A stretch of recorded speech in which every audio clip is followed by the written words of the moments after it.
সুন্দরনগরে এক বাড়িতে পরি নামের এক মেয়ে থাকতো। পরি ছোটবেলায় তার বাবা মায়ের সাথে খুব ভালোভাবে আর এখন পরি যে মায়ের সাথে থাকে সেটি তার সৎ মা। তার সৎ মাটি বাইরে কোনো কিছু বিক্রি হতে আসলে আইসক্রিম ফুচকা কোনো কিছুই খেতে টাকা দিত না। একদিন পরীর সৎ মা বাড়িতে ছিল না, মন্দিরে পুজো করতে গিয়েছিল।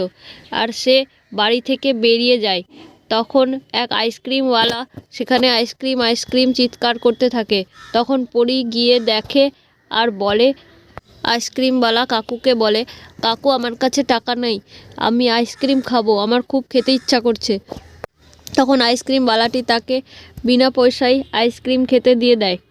সেই আইসক্রিমটি খাওয়ার পর পরী সত্যি সত্যি পরী হয়ে ওঠে।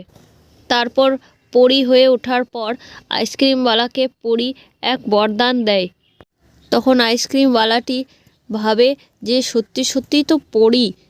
আইসক্রিমওয়ালাটি চমকে ওঠে। সেই দিন আইসক্রিমওয়ালাটার সব আইসক্রিম বিক্রি হয়ে গিয়েছিল। পরী যে বরদান দিয়েছিল সে ধনী হয়ে যাবে।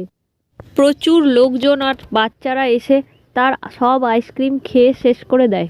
পরীর বরদানে সে ধনী ব্যক্তি হয়ে ওঠে। তো বন্ধুরা, পরীর গল্পটি তোমাদের ভালো লাগলে গল্পে লাইক শেয়ার কমেন্ট করে দিও আর চ্যানেলটাকে সাবস্ক্রাইব করে দিও। তো দেখা হচ্ছে পরের গল্পের সাথে।